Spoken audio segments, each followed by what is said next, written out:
నమస్కారం. అనంత విజయం ప్రేక్షకులకు సంక్రాంతి శుభాకాంక్షలు. భారతీయులు ప్రకృతిని, దైవాన్ని మరియు మూగజీవులను కలిపి ఆరాధించే అద్భుతమైన పండుగ సంక్రాంతి. భోగి మంటల వెనకాల ఉన్న శాస్త్రీయ రహస్యాలేమిటి?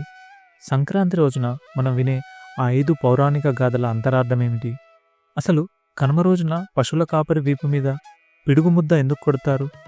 ఈ 3 రోజుల పండుగ వెనుక ఉన్న సంపూర్ణ ఆధ్యాత్మిక మరియు ఆరోగ్య రహస్యాలను మన పౌరాణిక ఆధారాలతో సహా ఈ వీడియోలో తెలుసుకుందాం. ఈ సంక్రాంతి కేవలం మన తెలుగువారి పండుగ మాత్రమే కాదు, భారతదేశం అంతటా వివిధ రూపాల్లో జరుపుకునే ఒక గొప్ప పండుగ. తమిళనాడులో దీనిని పొంగల్ అని, పంజాబ్లో దీన్ని లోహ్రీ అని, అస్సాంలో దీన్ని బిహు అని, గుజరాత్లో దీన్ని ఉత్తరాయణ్ అని పిలుస్తారు. ఇక ఉత్తరప్రదేశ్, బీహార్ రాష్ట్రాలలో ఈ పండుగను కిచిడి అని పిలుస్తారు. అవును, కిచిడి అంటే కొత్తగా పండిన బియ్యం మరియు పప్పులను, ముఖ్యంగా మినపప్పును కలిపి వండే ఒక పవిత్రమైన వంటకం. కొత్త పంటను దైవానికి నైవేద్యంగా పెట్టి అందరూ కలిసి ప్రసాదంగా స్వీకరించడం వల్ల దీనికి ఆ పేరు వచ్చింది. ఇది ఆరోగ్యానికి ఎంతో మేలు చేయడమే కాకుండా కొత్త ధాన్యాన్ని గౌరవించే ఒక పద్ధతి కూడా. పేర్లు వేరైనా, జరుపుకునే పద్ధతులు వేరైనా, అందరి ఆశయం ఒకటే, అది సూర్యభగవానుని ఆరాధించడం మరియు ప్రకృతికి కృతజ్ఞత తెలపడం. ఈ పండుగ మన హిందువులందరినీ ఏకం చేసే ఒక మహాపర్వదినం.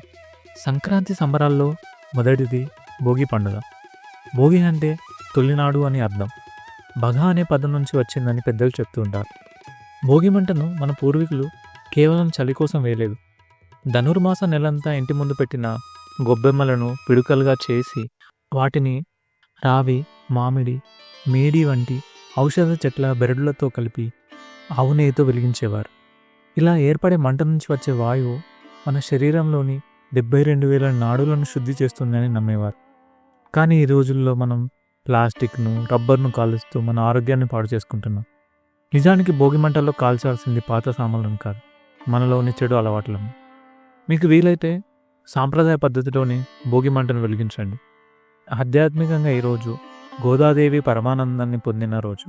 అందుకే సాయంత్రం వేళ చిన్నపిల్లలను నారాయణ స్వరూపంగా భావించి బదరీ ఫలాలను వారి తల మీద పోసి దిష్టి తీస్తారు. భోగి మంటలతో మనలోని పీడను వదిలించుకున్నాక రెండో రోజు మనం సూర్యభగవానుడికి స్వాగతం పలుకుతాం. అదే మకర సంక్రాంతి. సూర్యుడు మకర రాశిలోకి ప్రవేశించే ఈ పుణ్యకాలం వెనుక 5 అద్భుతమైన కథలు ఉన్నాయి. ఒకటి, సగరుడి 60,000 మంది కొడుకుల ఆత్మలకు ఉత్తమ గతులు చేకూర్చడానికి భగీరథుడు గంగానదిని భూమి మీదికి తెచ్చిన రోజు ఈ సంక్రాంతి. రెండవది, గజాసురుడి గర్భంలో ఉన్న శివుడిని విడిపించేందుకు విష్ణుమూర్తి నందీశ్వరుడిని గంగిరెద్దులా అలంకరించి ప్రదర్శించిన రోజు ఇది. మూడవది, ఉత్తరాయణం దేవతలకు పగలు. ఆ దేవతలకు స్వాగతం పలికేందుకు మనం గాలిపటాలను ఎగరవేస్తాం.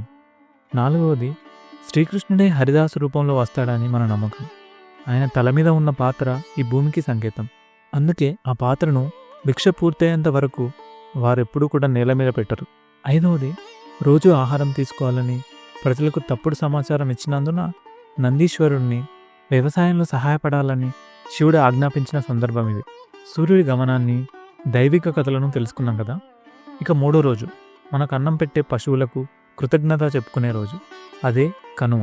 కనుమ అంటే పశువుల పండుగ. చిత్తూరు జిల్లా పల్లెల్లో ఉప్పు చెక్క అనే అద్భుతమైన సాంప్రదాయం ఉంది. మద్దిమాను, నేరేడు చెక్క, మోదుగ పూలు వంటి ఔషధ మూలికలను ఉప్పుతో కలిపి వాటిని దంచి పశువులకు తినిపిస్తారు. ఇది పశువులకు సర్వరోగ నివారణలాగా పనిచేస్తుంది. సాయంత్రం కాటమరాజు పూజ చేసి నెల రోజులుగా పోగు చేసిన చిట్ల కుప్పను వెలిగిస్తారు. పశువుల కాపరి వీపు మీద పిడుగు ముద్దను కొట్టి పశువులకు వాటి కాపరికి ఉన్న అరిష్టాలన్నీ తొలగిపోవాలని మొక్కుకుంటారు. ఈరోజు వాకిట్లో వేసే రథం ముగ్గు సూర్యుడి కొత్త ప్రయాణానికి సంకేతం. చూశారు కదా, మన సంక్రాంతి పండుగ వెనుక ఉన్న ఎన్నో ఆరోగ్య రహస్యాలు, ఎన్ని పౌరాణిక గాథలు ఉన్నాయో. ప్రకృతిని ప్రేమించడం, మూగజీవులను గౌరవించడం మరియు ఆరోగ్యాన్ని కాపాడుకోవడమే ఈ పండుగ అసలైన ఉద్దేశం. ఈ సంక్రాంతి మీ ఇంట్లో సిరి సంపదలను, ఆయురారోగ్యాలను నింపాలని మనస్ఫూర్తిగా కోరుకుంటున్నాను. ఈ సమాచారం మీకు నచ్చితే మీ మిత్రులకు షేర్ చేయండి.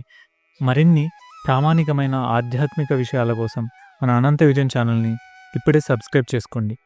లోకా సమస్త సుఖినో భవంతు. జై హింద్.